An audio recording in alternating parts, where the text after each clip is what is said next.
de las cosas que he aprendido en la vida es que el dolor y el sufrimiento forma parte del plan de Dios en nosotros. ¿Cuántos amén ya? Comenzamos más o menos. Porque yo recuerdo que cuando yo comencé a visitar la iglesia, cuando entregué mi vida a Dios, yo me cuestionaba el por qué yo había sufrido tanto.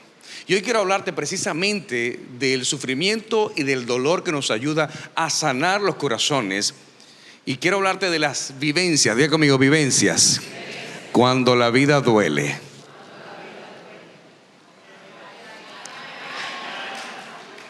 Si le va a aplaudir, apláudale al Señor. Digo, yo sé que a usted no le ha dolido la vida nunca, ¿verdad que no? Y aquí es donde entiendo un principio que trato de enseñarlo lo más que puedo, y es que nadie puede dar de lo que no tiene, ni puede hablar de lo que no ha vivido. Nadie puede dar de lo que no tiene, nadie puede hablar de lo que no ha vivido. Por eso hay personas que se leen un libro y al día siguiente están dando una conferencia, un taller, una capacitación de lo que se leyó en el libro. ¿Está mal? No, no está mal, pero está hablando de algo que no conoce. Está hablando solo de algo que sabe. ¿Hay alguien aquí? Está hablando solamente de algo que sabe, pero no de algo que conoce. Por eso usted puede hablar de Dios sin conocerlo. Usted puede predicar de Dios sin conocerlo. Usted puede hablar de Jesús sin conocerlo. Por eso nadie puede dar de lo que no tiene. Recuerdo un viejo adagio, un viejo refrán que dice: nadie aprende, se lo sabe. Nadie aprende en cabeza ajena. Y recuerdo mucho a mi madre que me decía: cuando tengas tus hijos ya verás. Y esa frase, cuando tengas tus hijos ya verás, cuando tuve mis hijos vi. Y me acordaba mucho de mi madre. Y hoy le digo a mis hijos: cuando tengas tus hijos ya verás. ¿Por qué? Porque lo único que eso está hablando, esa frase, lo único que te dicen es vivencias. Diga conmigo, vivencias. Tienes que tener tus vivencias, tienes que tener tus experiencias, porque no puedes hablar de lo que no sabes, de lo que no has vivido. Leerse un libro y enseñarlo, o simplemente hablar de algo que tú solamente sabes pero no conoces, porque hay una diferencia entre saber y conocer. Hay una gran diferencia. Y ninguna persona puede hablar de lo que no ha vivido. Ninguna persona puede mostrar amor si no lo ha vivido. Nadie puede saber tu dolor si no lo ha vivido. Nadie puede saber qué se siente una tragedia si no vivió o atravesó la misma tragedia. Por eso estas vivencias pueden producir dos cosas en tu vida que te harán tomar el rumbo de ella. Una es destruirte si se lo permites, y otra es fortalecerte. Porque lo que Dios permite en tu vida, el único plan y propósito de Dios es que ese dolor y ese sufrimiento te fortalezca. Pero cuando yo no tengo el entendimiento ni el conocimiento de ese principio, entonces lo que estoy sufriendo y viviendo me va a destruir.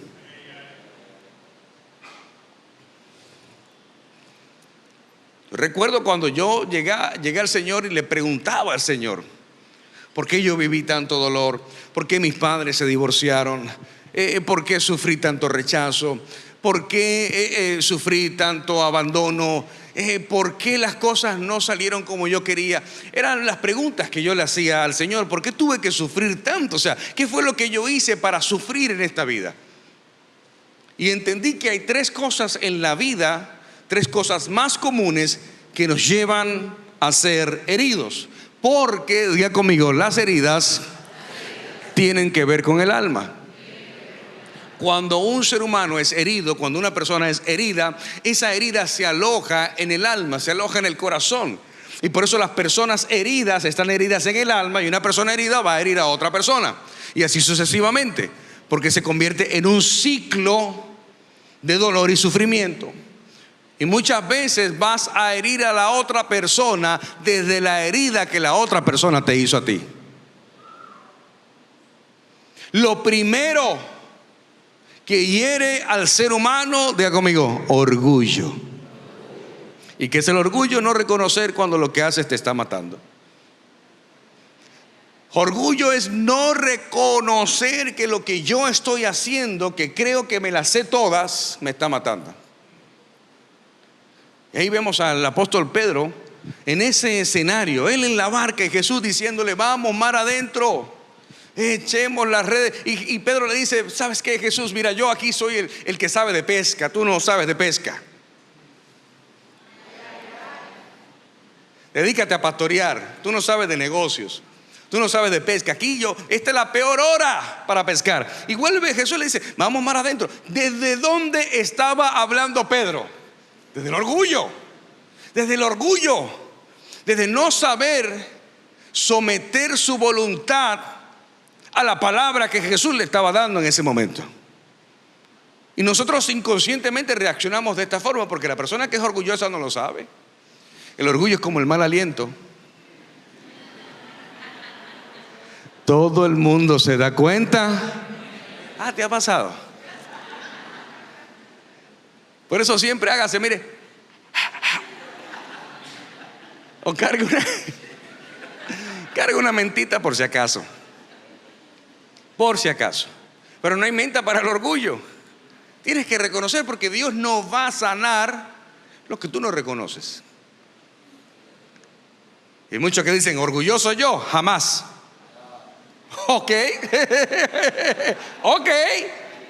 Como dijo alguien por ahí, nadie me gana en la humildad, yo soy el más humilde de todos. Ok. Hay gente que dice, orgulloso yo, jamás, yo no soy orgulloso. Ok. Un día un amigo me dijo, quiero decirte cosas, algunos consejos que te quiero dar y probablemente no te gusten. Le dije, adelante, soy receptivo. Aunque no me guste, los voy a aceptar.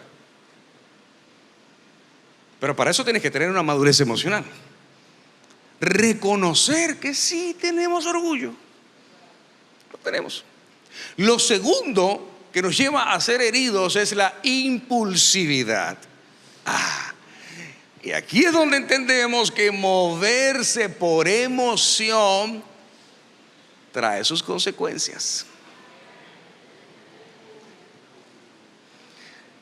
No te entres en esa relación porque... Y luego regresa con la cara llena de sangre. ¿Se recuerdan la pared del murciélago? Pastor, lo que usted me dijo, sí, lo que tú no hiciste caso también. Moverse por emoción trae sus consecuencias. Lo mismo pasó con Pedro. Pedro estaba armado por si le fallaba la fe. Por si acaso. Iban a arrestar a Jesús, ¿y qué hace Pedro? Pero saca la espada y ¡fuas! Le corta la oreja al soldado. Pedro era impulsivo. ¿Qué hace Jesús? Le dice a Pedro, no, Pedro, así no es. Esta no es la forma. Yo no necesito que tú me defiendas. Igual Jesús está contando que va a ir a la cruz y que va a morir. ¿Y qué hace Pedro? No, sobre mi cadáver no permitiré. Cállese la boca. Somos impulsivos para hablar. Somos impulsivos para accionar. Nunca te negaré. Y cuando le dijeron, tú eres de ellos, no, jamás, yo no. Por eso cuidado a aquellas personas que te dicen, yo nunca te voy a fallar, siempre voy a estar a tu lado, usted sabe que yo te amo.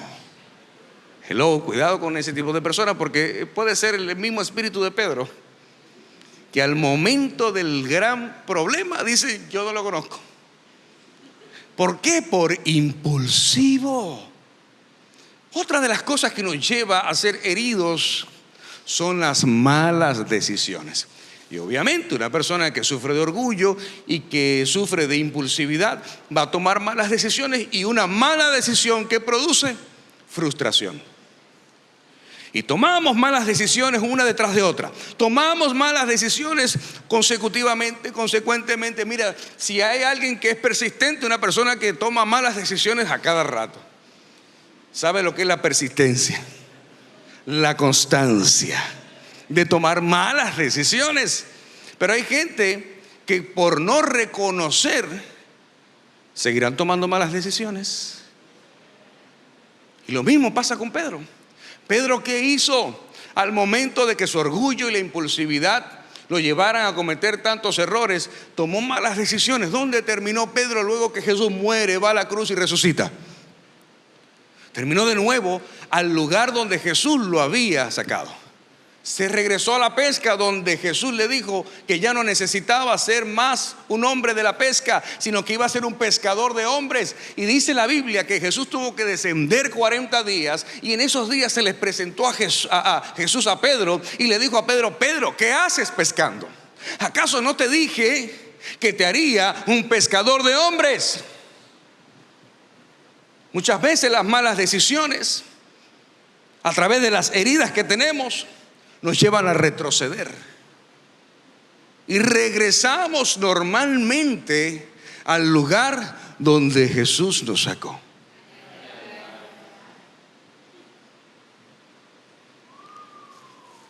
Dice la Biblia: así como el perro vuelve a su vómito, así vuelve el necio a su necedad. Pero así como hay 3 cosas más comunes que me llevan a ser herido, también hay 3 cosas más comunes que me ayudan a sanar las heridas. La primera de ellas es el quebrantamiento. Diga conmigo: quebrantamiento. Cuando somos quebrados, somos moldeables. Cuando somos quebrados. Y ¿sabes qué? A nosotros no nos gusta, porque ser quebrado duele. Cuando el Señor nos quiebra, duele. Y la justicia de Dios es más dura y es más fuerte que la justicia del hombre. ¿Hay alguien aquí? Y nos encanta adorar y cantar canciones. Quebranta mi corazón. Eso no tiene ni idea de lo que está cantando. No sabe lo que está diciendo. Quebranta mi vida, te entrego mi voluntad. Mentiroso. A ti todo lo que soy, Señor, todo cuanto tengo es tuyo, menos mis decisiones. Yo quiero menguar para que crezca. Mentira. Usted no quiere menguar. Dice: quebrántame. Ah, sí, te dice Dios. Bueno. Venga. Nos quebranta. ¿Sabes qué nos enseña el quebrantamiento? Que no tienes el control de las cosas. Dices: pastor, he perdido el control con mis hijos. Nunca lo has tenido. Perdí el control en mi matrimonio. No, nunca lo has tenido. Perdí el control con mis negocios. No, nunca los has tenido. Nunca has tenido el control. De hecho, cuando te das cuenta o crees que has perdido el control, es el momento donde te das cuenta que nunca lo has tenido. Porque si lo tuvieses, no lo pierdes, porque tuvieses el control. Pero como no podemos tener el control de nada, ni del televisor, entonces Dios te dice: ¿sabe qué, papito? Venga. ¡Pam! Quebrantamiento. Porque el quebrantamiento ayuda a romper el orgullo. Cuando soy quebrado me doy cuenta que soy frágil. Cuando soy quebrado me doy cuenta que soy débil. Cuando soy quebrado me doy cuenta que no sé nada, que creía que sabía, pero no sé nada. Lo segundo que me lleva a ser sano es el arrepentimiento. De hecho, es el quebrantamiento lo que produce arrepentimiento. Cuando Jesús hace que las redes que lanzó Pedro al mar se llenaran de peces en la hora menos indicada, en el momento menos adecuado, en el lugar incluso más irrisorio que pudiera estar, porque no estaba el mar adentro, estaban casi en la orilla.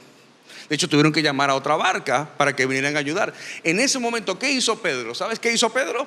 Pedro se arrodilló y comenzó a decirle a Jesús: apártate de mí, porque yo soy... no sabía.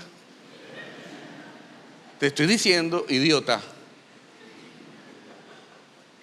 Vamos más adentro.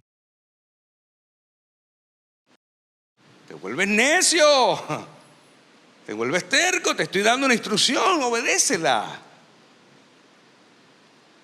Y ahí se dio cuenta de que él estaba arrepentido porque hubo un quebranto en su corazón. Pero no era el único, venían más quebrantos para Pedro. ¿Sabes qué sucede con el quebrantamiento? El pastor de ovejas usa algo que se llama la vara y el cayado. Esto tiene una especie de curvatura en la parte de arriba. ¿Para qué se usaba esto? Para cuando una oveja se descarriaba, él podía usar esa vara y entrar a la oveja en el carril de vuelta. Ese proceso era doloroso porque tenía que tirar del cuello y con fuerza regresarla al redil. Y no era una oveja, eran 2, 3, 4, 15, 20 ovejas que él tenía que estar constantemente arriándoles. Y ahí están los pastores ovejeros también. Pero cuando hay una oveja reincidente en salirse del carril, ¿sabes qué hace el pastor? Tiene que quebrarle la patica. Se llama quebrantamiento. Dile a la persona que está a tu lado: el pastor te va a quebrar la patica.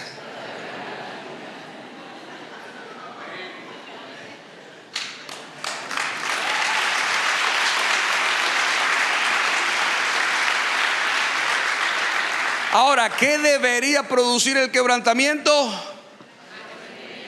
Pero hay gente que no hay quebrantamiento que los haga arrepentirse, y tú los ves. Pero por nada del mundo reconocen: mira, tiene la pata partida. ¿Cuál pata? No tengo patas. Ni que lo tritures, ni que los pulverices.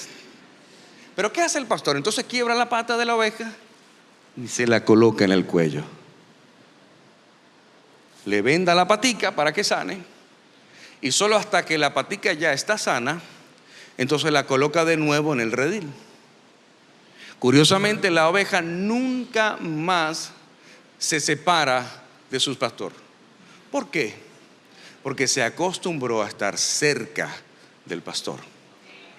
Se acostumbró a su olor y a su voz. Por eso Jesús dijo: mis ovejas, no las de otra gente.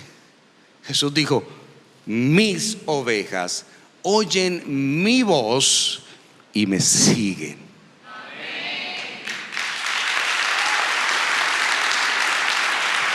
Producto del quebrantamiento que te lleva al arrepentimiento.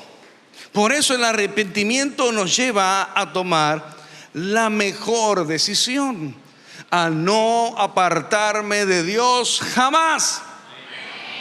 Jamás. A menos que quiera que te partan la otra patica. Eso es lo que produce el quebrantamiento y el arrepentimiento. Por eso cuando usted ahora cante: quebranta mi corazón, trata de entender lo que estás cantando. Que no sea tan fuerte, Señor, trátame con cariño. El quebrantamiento produce arrepentimiento. A ver, hasta el día de hoy no he visto a alguien que entre por esa puerta de la iglesia y que diga: yo vengo acá a la iglesia porque quiero aceptar a Jesús en mi corazón, porque me ha ido bien desde que nací, todo me ha salido bien. Es más, nunca he tenido un percance en mi vida, no he tenido problemas. Vengo de una familia perfecta y como me va tan bien en la vida, entonces entendí que necesito a Jesús. Hasta ahora no he visto nada de eso. Si aquí hay alguien que entró por esa forma: quebranta mi corazón. Todos hemos llegado a este punto de nuestra vida porque entendimos que ya estamos bastante quebrados. Estamos bastante dolidos, sufridos en la vida. Hemos tenido muchísimas situaciones que nos han dañado, que nos han herido el corazón, nos han pulverizado el alma. Y llegamos al punto donde entendemos que ya sin Dios no podemos avanzar. Sin Dios no somos nada. Sin Dios no podemos lograr nada en esta vida. Y aquí entendemos que las heridas llegan al alma. Estaba escuchando a un gran conferencista, fuimos mi esposo y yo a verlo ayer. Magistral, una conferencia magistral. pero por cosas de segundo, cuestiones de segundo, mencionó a Jesucristo y mencionó la espiritualidad. No entró en aguas profundas, porque obviamente tú puedes hablar de Jesús aún sin conocerlo, y puedes nombrar a Dios aún sin conocerlo. Sin embargo, la espiritualidad es tan importante para poder sanar el alma, porque las heridas llegan al alma. Las heridas en este plano terrenal van a herir tu corazón. Tu alma está en tu corazón. Por eso dice la palabra: de toda cosa guardada, guarda tu corazón. Es decir, tu alma, guarda tus emociones, cuídalas, protégelas, alimentalas correctamente. Y dice que no hay nada más engañoso en la vida que el corazón, dice la Biblia. El corazón es engañoso. Ay, es que cuando yo la veo me late el corazón. Dijo el gran profeta Gilberto Santa Rosa: no hagas caso al corazón de lo que dice la mente. Algo así decía el texto bíblico. ¿Por qué? Porque el corazón es engañoso más que todas las cosas. Más que todas las cosas, dice la Biblia. Y que tenemos que guardar nuestra alma, nuestro corazón. Y ahí entonces pasamos a la segunda parte, que tiene que ver con el cuerpo. Las cicatrices se muestran en el cuerpo. La mayoría de nosotros tenemos alguna cicatriz, algo que quizás sea visible, y que siempre va a haber alguien que te va a preguntar: ¿qué te pasó allí en esa cicatriz?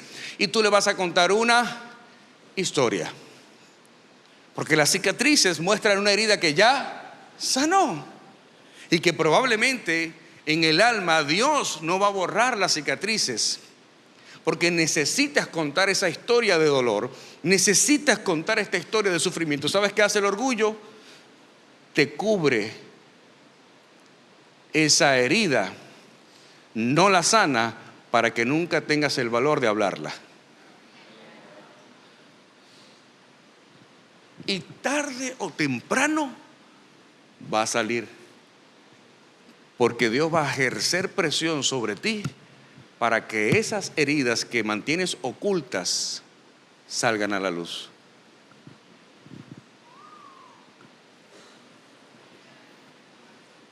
Por eso la sanidad se refleja en el espíritu. Mire, hay gente que son tan espirituales, probablemente no se ven tan espirituales, pero son espirituales, que dice la gente: ¿sabe? A mí me gusta conversar con esa persona, me gusta aprender de esa persona. Es más, me gusta recibir una corrección de esa persona. Me encantaría, porque es que la espiritualidad de esa persona hace que yo necesite ser corregido y que me den un boche, porque de esa persona solo brota sabiduría aún en una corrección. Porque es la sanidad de lo espiritual. Cuando una persona no tiene temor de confrontar a otra persona, es una persona sana. Mire, le voy a regalar el mejor principio que usted pueda obtener en su vida para que nunca se ofenda con nadie. Solo por hoy, gratis. Mire, en serio, gente paga mucho dinero por escuchar este tipo de cosas, y hoy te la voy a dar gratis. Dile a la persona que está a tu lado: todas las cosas que te suceden son circunstanciales. No tomes nada personal.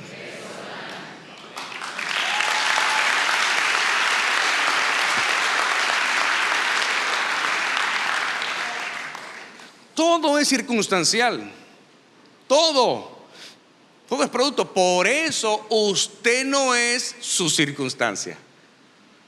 Tu circunstancia no te define. Tu circunstancia no define tu persona. Tu circunstancia no define tu manera de pensar. Tu circunstancia no define tu manera de hablar. Ni tampoco tu circunstancia define tu esencia. Tu circunstancia es temporal y tiene que ver con algo circunstancial, es decir, pasajero. Por lo tanto, lo que es circunstancial no lo puedo tomar personal.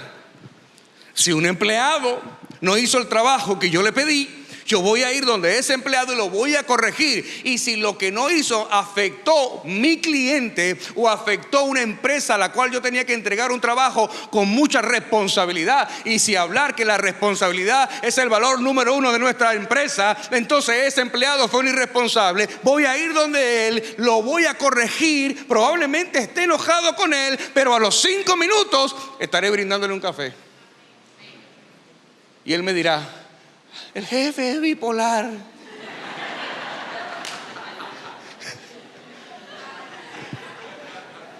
No, bipolar eres tú, que sabes que tenías que entregar algo y no lo entregaste. O sea, la gente dirá: no, bipolar no, sino que lo que sucedió acá fue circunstancial por algo que tú no hiciste, no por algo que tú no eres. ¿Por qué la gente se ofende? Porque te hicieron cosas que te ofendieron y creíste que la circunstancia definía quién tú eres. Hello. Por eso las cicatrices están, porque Dios quiere que tú cuentes una historia, una vivencia. Luego que tus heridas están sanas, siempre hay alguien que necesita escuchar tu historia. Siempre hay alguien que necesita escuchar tu proceso, por lo que has sufrido, por lo que te ha llevado a sufrir en la vida, lo que Dios ha permitido. Y solo una persona que perdió a un esposo puede ser consolada, comprendida y entendida por otra persona que también tuvo la misma pérdida. ¿Por qué? Porque nos hacemos igual en el dolor. Por eso los 10 leprosos, usted no vio que en los 10 leprosos había un cojo o había un ciego o había un paralítico. No, eran 10 leprosos, todos igual en el dolor, todos igual en el sufrimiento. ¿Por qué? Porque me hago uno contigo, con tu dolor, con tu sufrimiento. ¿Por qué? Porque yo pasé por lo mismo y te puedo entender mucho más. Por eso la gente no te va a entender cuando tú te condueles con las personas que han sufrido lo mismo que tú sufriste. Y te dicen: ¿pero por qué tú ayudas a esa gente? Porque está pasando por lo mismo que yo pasé. Pero te van a traicionar. No me importa que me traicionen. Mi labor en esta tierra es ofrecer el consuelo que yo tuve o que quizás yo no tuve.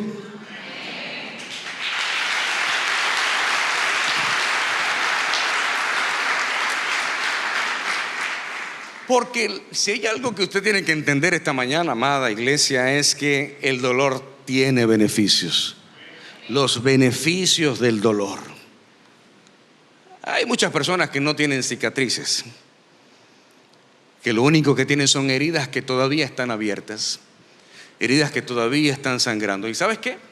No puedes pretender que tu crecimiento espiritual funcione igual que tu crecimiento corporal. Ninguno de nosotros le decimos a nuestro cuerpo: hey, tienes que crecer, estás lento. No, cada vez que te levantas en la mañana, sin darte cuenta, tu cuerpo creció. Yo recuerdo en pandemia cómo mi hijo creció y hasta la voz le cambió. Mi hijo más pequeño un día me mandó un mensaje de voz: pa. Yo dije: le robaron el teléfono a mi hijo. No era él que le había cambiado la voz. O sea, no hay, tu cuerpo crece de forma automática, pero tu madurez no crece de forma automática. Necesitas ser intencional. No sanas de forma automática.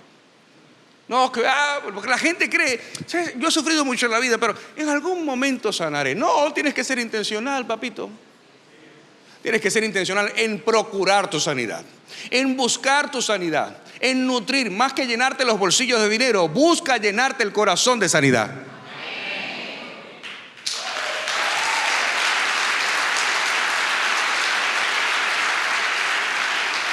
Porque el dolor produce la madurez de mi carácter.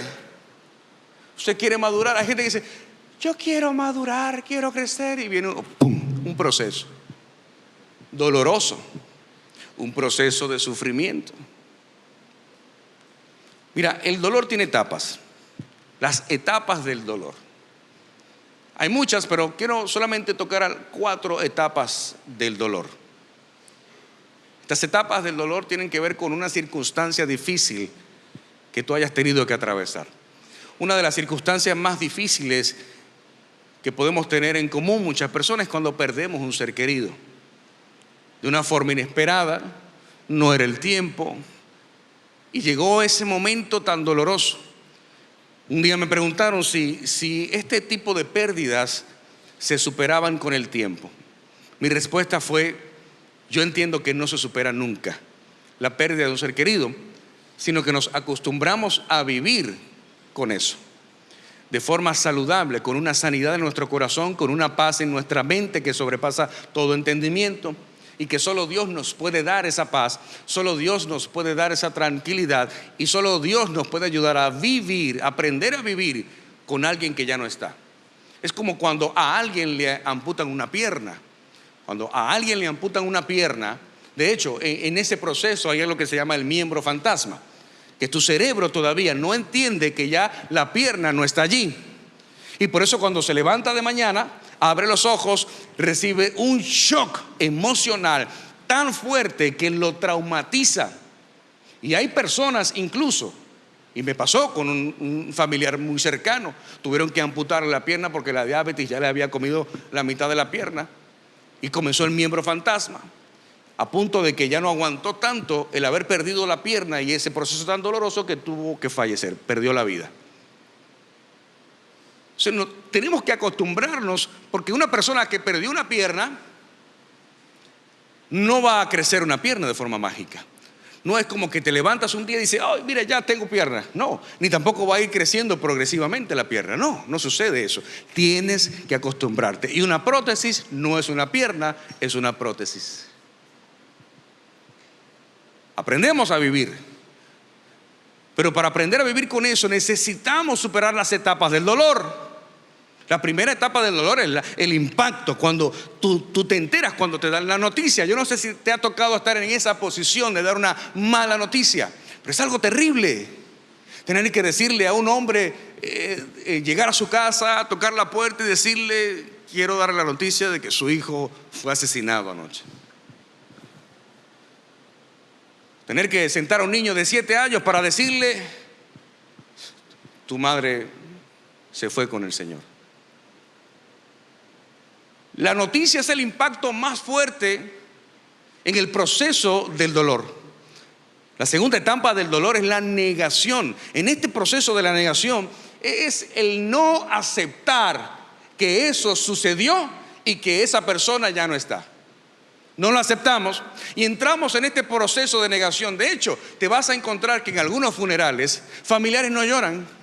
Y tú dices, y confundido dices: qué fuerte, esa persona, mira, no derramó una lágrima en el funeral. No, todavía está en negación. Y llegará el momento donde pueda soltar las lágrimas, porque es necesario y es importante llorar. Es necesario llorar para dejar ir. Por eso ve gente, no es que están fortalecidos, es que están en negación. La tercera etapa del dolor es el sufrimiento. Aquí donde es que me quiero poner esa camisa que era la que a él le gustaba. Es que voy a hacer el plato de comida que a ella siempre le gustaba porque era el plato favorito de ella. Es que hoy era la fecha en que nos casamos, qué sé yo. Comenzamos a recordar fechas importantes, momentos importantes que lo único que traen es sufrimiento. Es como echarle vinagre a una herida, dice la palabra de Dios. Por eso la Biblia es tan perfecta cuando dice: no traigan a memoria las cosas del pasado. ¿Sabes por qué dice esto? Te voy a dar un dato neurocientífico de programación neurolingüística. Tu cerebro no conoce el tiempo. Tu cerebro no sabe cuándo es pasado, presente o futuro. Y cuando la Biblia, que es tan perfecta, dice que no traigas a memoria las cosas del pasado, y obviamente está hablando de las cosas que te hirieron, de las cosas que te dañaron, sobre todo si tienes que sanar. ¿Sabes por qué? Porque cuando tú traes un recuerdo doloroso a tu presente, tu cerebro no entiende que eso sucedió hace mucho. Tu cerebro cree que ese recuerdo que has traído a memoria está sucediendo en este momento presente. Por eso cuando recuerdas algo doloroso, sientes el mismo dolor que en aquel momento que ocurrió.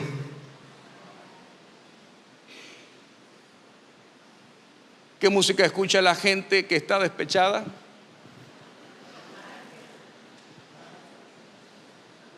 Es más, hay personas que sufrieron un impacto doloroso y de sufrimiento tan grande. Conversaba con mi esposa ayer cuando veníamos de regreso a la capital, que nunca más salieron de su casa.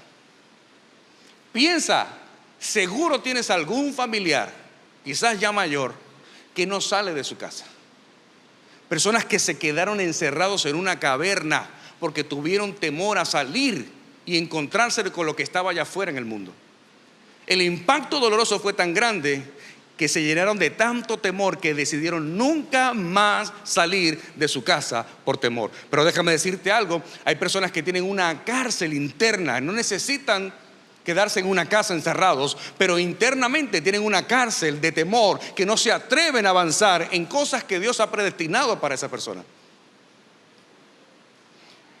Por eso tenemos que llegar a la cuarta etapa del dolor, que es la restauración. Llorar y dejar ir.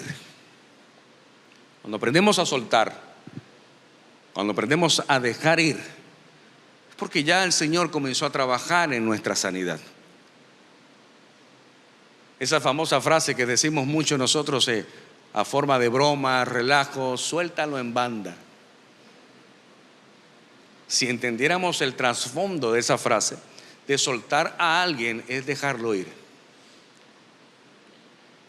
De soltar a alguien es que ya eso no te cargue. Di conmigo, mi dolor tiene propósito. Di conmigo, mi aflicción tiene un propósito. No es en vano. ¿Sabes qué dijo el Señor? No te daré una carga que no puedas llevar. Lo que quiere decir que sea lo que sea que estés viviendo al día de hoy, sea lo que estés sufriendo, Dios sabe que puedes llevar esa carga por más pesada que sea. Alguien tiene que decir un amén. Mi dolor tiene propósito, mi aflicción tiene propósito en las manos de Jesús. En ocasiones pensamos que las cosas que en nuestra vida ocurren terminarán por darnos un final terrible, un final desastroso de muerte, un indeseable final, el fracaso, la soledad, la pobreza, la ruina, la enfermedad y en el peor de los casos hasta la muerte. ¿Cuántos en los momentos más duros de crisis pensamos, de esta sí es verdad que no salgo? Y cuando miras atrás y ves de dónde Dios te sacó, cuando miras al que te terminó, cuando miras a tu ex, que estabas llorando, te ibas a cortar las venas un día, ¿te recuerdas? ¡No, que no puedo vivir sin él, me voy a matar! Y llamabas a tu mejor amiga, yo no aguanto más, te dejo todo a ti, amiga. ¿Por qué me muero? Habla Jehová.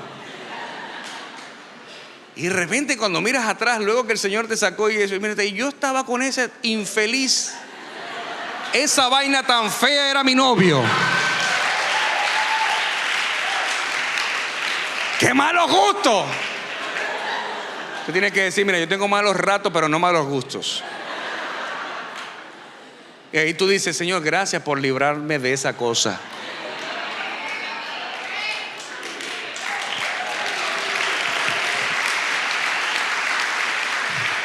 Porque todos pensamos en el peor momento de la crisis que ese momento era nuestro final.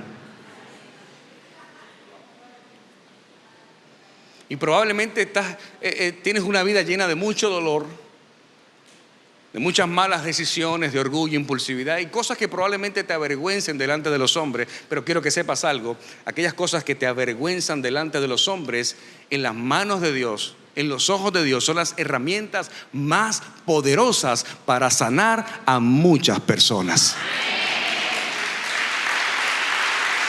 Di conmigo, mi dolor tiene propósito.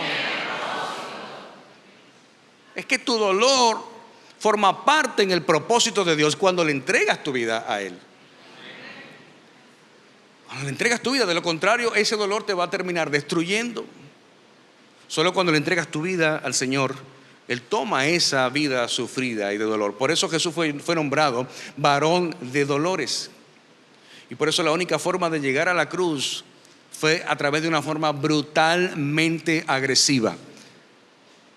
Dice el libro de Isaías que no había hermosura en su rostro, que su rostro fue desfigurado. No era irreconocible, no podía saber si era Jesús de la cara tan desfigurada que tenía.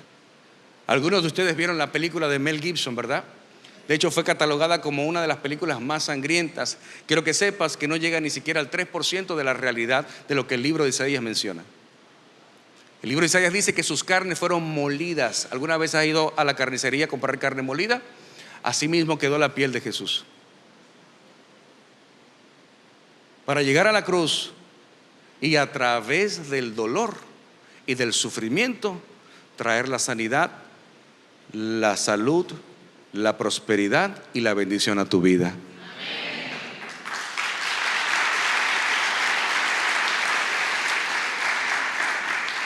Salmo 23, el famoso Salmo 23.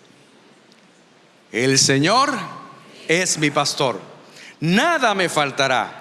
En lugares de verdes pastos me hace descansar. Junto a aguas de reposo me conduce. Él restaura mi alma. Diga conmigo, sanidad. Él restaura mi alma, me guía por senderos de justicia por amor de su nombre. Mira lo que sucede, lo que escribe luego de la coma. Aunque pase por el valle de sombra de muerte, no temeré mal alguno, porque tú estás conmigo. Tu vara y tu callado me infunden aliento. Qué hermoso es el Señor. Y qué maravilloso el salmista lo que escribe, porque el salmista dice: aunque ande en valle de sombra de muerte, no temeré mal alguno, porque tú estás conmigo. Pero él no escribe sin que pase por el valle de sombra de muerte. Lo que el salmista deja por sentado es que probablemente después de hacer nosotros una confesión de fe, después de caminar en el evangelio y llamarnos cristianos, seguiremos teniendo dolor y sufrimiento. Si pensaste que viniendo a la iglesia ibas a tener una vida perfecta,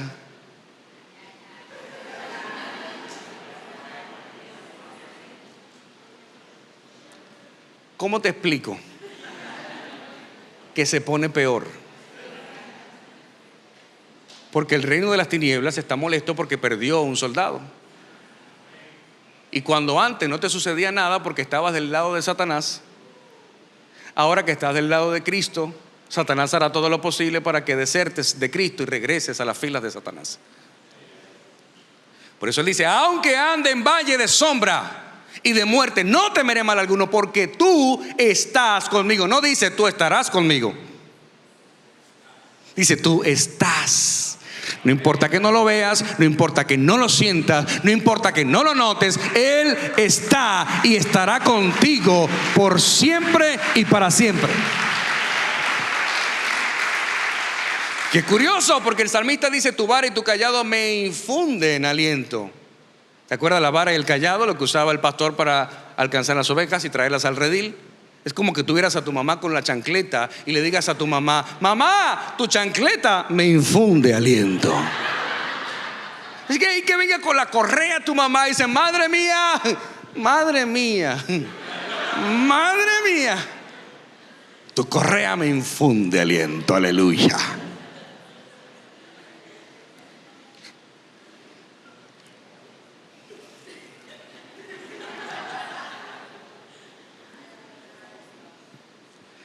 Tú sabes que si hoy debo darle gracias a Dios por algo en la vida, es por haber tenido una madre maltratante. ¿Sí?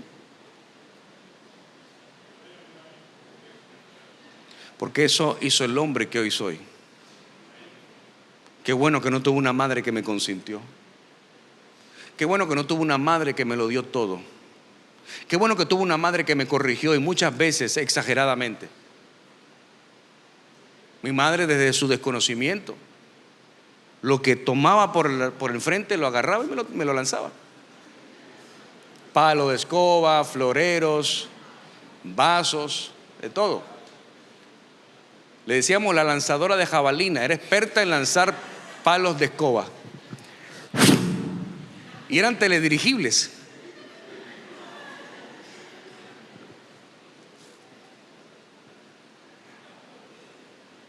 Ser cristiano no te garantiza que no te sucederán cosas malas.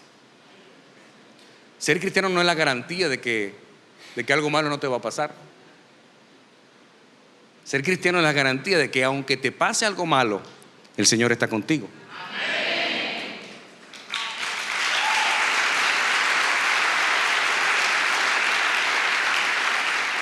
Yo quiero invitarle a ponerse de pie.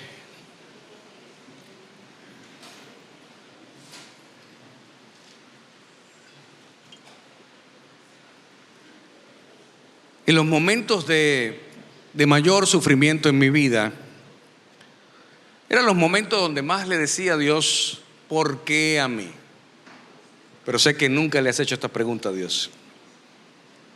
Señor, ¿por qué a mí? ¿Qué hice yo para merecer esto? ¿Qué seré lo que esté pagando en esta vida? Si yo no he hecho nada malo, yo no me he portado mal, ayudo a la gente, no le hago daño a nadie.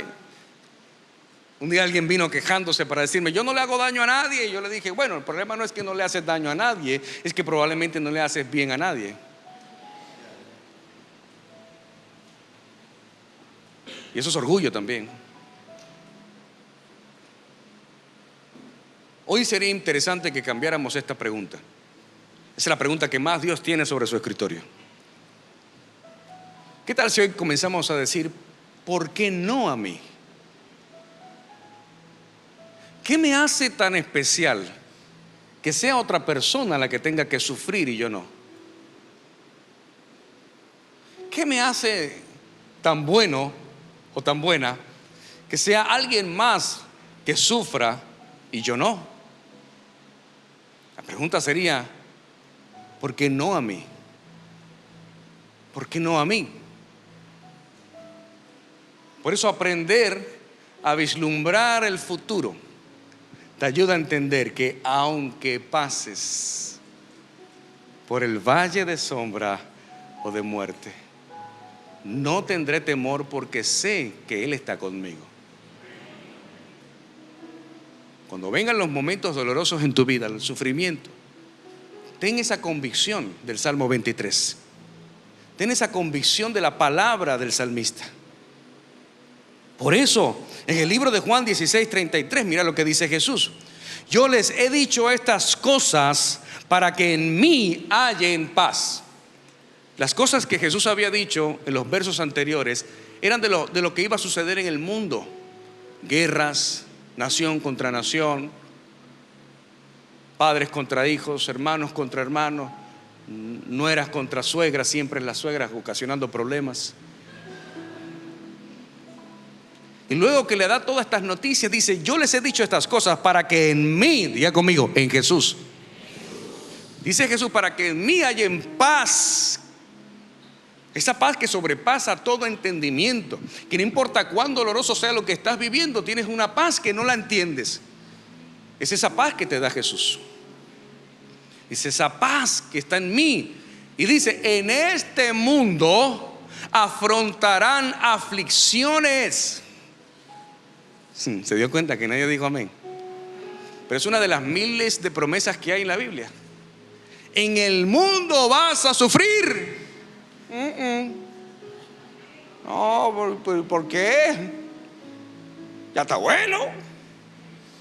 Yo vine a la iglesia porque había sufrido mucho y ahora me dicen que voy a seguir sufriendo. No entiendo. Es que hay una diferencia. Entender el propósito del dolor y el propósito del sufrimiento. De hecho, crecer duele. Por eso el proceso de crecimiento de tu cuerpo ni siquiera lo notas, Porque si crecieras de 0 a 5 años, en 30 segundos sería lo más doloroso ver tus huesos y tus tendones y tu piel crecer y estirarse. Por eso Jesús dice: en el mundo vas a sufrir. Pero luego dice: anímense, gócense, no tengan miedo, porque dijo Jesús: yo he vencido al mundo. Alguien tiene que decir un amén. Alguien tiene que decir: es Jesús el que venció y yo soy más que vencedor.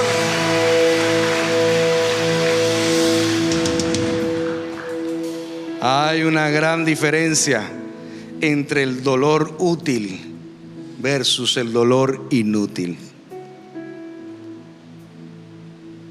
Lo primero que tienes que entender, iglesia, es que Dios no va a evitar el dolor. No lo va a evitar. Es una promesa. La promesa implícita de que tendremos aflicción es que Él va a estar contigo. Y si Dios está contigo, no importa lo que estés atravesando, eso tiene un plan y tiene un propósito en las manos de Dios. Alguien tiene que decir un amén. Tiene un plan y un propósito en las manos de Dios. Porque el dolor inútil es aquel dolor del cual nosotros no aceptamos, no vemos nuestro error, no reconocemos nuestro orgullo y nos destruye. Pero el dolor útil es cuando ese dolor lo entregas en las manos de Dios y Dios toma ese dolor para levantarte y darle sentido a tu vida y darle propósito a ella. Por eso Job, en el verso 5 del capítulo 42, dice: de oídas te había oído, mas mis ojos ahora te ven. ¿Sabes qué qué pasaba en la mente de Job? Que Job hablaba de un Dios que no conocía. Que Job hablaba de un Dios que nunca había visto. ¿Y sabes qué hizo que Job pudiera ver a Dios? El dolor, el sufrimiento. Fue lo que llevó a Job a decir: de oídas te había oído. Yo había escuchado de un Dios que sanaba. Yo había escuchado de un Dios que prosperaba. Había escuchado de un Dios que consuela. Pero ahora lo vivo. Porque déjame decirte algo: una cosa es saber y otra cosa es conocer. Tú puedes saber que hay un Dios, pero la única forma de que puedas sanar tu vida es cuando tienes un encuentro cara a cara con Dios. De frente, cara a cara con el sanador. Cara a cara con aquel que puede restaurar tu alma. Es la única forma. Tú determinas cuánto tiempo durará tu proceso y tu dolor. Está en tus manos. Si dura 11 días como el pueblo de Israel en el desierto, que de 11 días lo convirtieron en 40 años. ¿Te das cuenta lo que puede lograr una enfermedad del alma? ¿Te das cuenta lo que puede lograr una persona enferma emocionalmente que no reconoce que necesita a Dios? Por más que se esté ahogando, por más que vayas a la iglesia y levantes tus manos, por más que cantes canciones de alabanza y de adoración, no determina que le hayas entregado tu vida, Señor. Dejar ir tu dolor es perdonar. Es que perdonar, cuando perdonas, dejas ir. A todos nosotros nos encantaría ir al pasado y cambiar ciertas cosas, ¿verdad que sí? Ay, qué maravillosa película Back to the Future. Ay, si nos montáramos en el DeLorean y pudiéramos viajar al pasado para cambiar algunas cosas de la vida. Pero el Doc le dice a Martin McFly: Martin, recuerda que no puedes encontrarte con tu propio yo, porque ocasionarías una paradoja en el tiempo.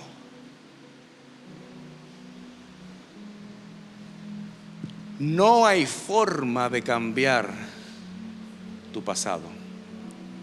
No puedo cambiar mi pasado, pero sí la manera como reaccione a mi pasado. ¿Cómo es tu reacción a aquello que te ocurrió? Porque si David no hubiera sufrido todas las aflicciones que Dios le permitió, no existiría el libro de los Salmos. Si Saulo de Tarso no hubiera sufrido todo lo que sufrió, y luego de ser el apóstol Pablo no hubiera sufrido todo lo que sufrió, no existiría el Nuevo Testamento. Tu dolor tiene propósito. Tu aflicción tiene propósito. Porque jamás sabrás que Dios es todo lo que necesitas hasta que se convierte en todo lo que tienes. Hasta que se convierte en lo único que tienes. Por siempre tú conmigo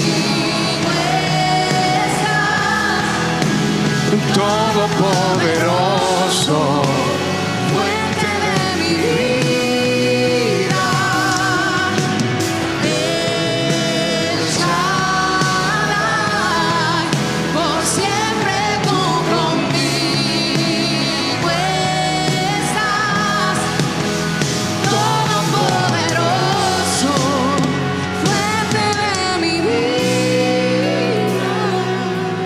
Mira lo que dice 2 de Corintios 7, del 9. Sin embargo, dice Pablo, ahora me alegro porque se hayan entristecido. Imagínate, Pablo dice, me alegro, no porque hayan sufrido. Me alegro porque su tristeza, su dolor, su sufrimiento los llevó al... Ustedes se entristecieron tal como Dios lo quiere. Es decir, sufrieron, vivieron dolor tal como Dios lo quiso. De modo que nosotros de ninguna manera le hemos perjudicado. La tristeza que proviene de Dios produce arrepentimiento que lleva a la salvación, de la cual no hay que arrepentirse. Mientras que la tristeza del mundo produce la muerte. Pablo te dice que la única forma de ser salvos es a través del dolor y el sufrimiento. Pero no significa que Jesús sufrió por mí. Sí, Jesús pagó el precio de la salvación, que no lo podías pagar tú. Ahora tú tienes que pagar el precio de tu llamado. Si quieres que Dios te sane, te restaure y te use. Porque las personas más usadas en este mundo son las que tienen cicatrices. Por eso quieres que Dios te use. Pues ve atrás y revisa todo lo que has sufrido. Ve atrás y revisa todo lo que has llorado. Ve atrás y revisa toda la tristeza que te tocó vivir, porque la Biblia dice que lo que has sembrado con lágrimas vas a cosechar con regocijo.